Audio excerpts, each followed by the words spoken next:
Joppolo Giancaccio è diventato un punto di riferimento per dire no alla mafia. Ogni anno organizzate una marcia per la legalità e quest'anno in programma il 31 marzo prossimo.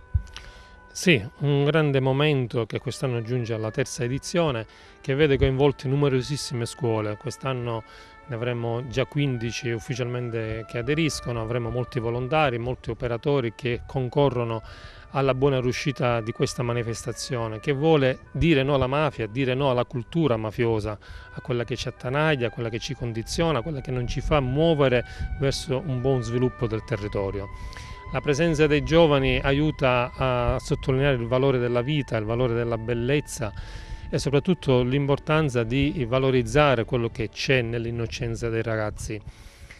La presenza di Antonio Presti, presidente della Fondazione Val di Tusa, ancora una volta sottolinea questo valore importante che attraverso il rispetto del territorio, dei paesaggi, dell'ambiente, la riqualificazione urbana può veramente riscattare il territorio dal brutto, da quel sangue sporco che purtroppo le vittime di mafia hanno tracciato i nostri territori.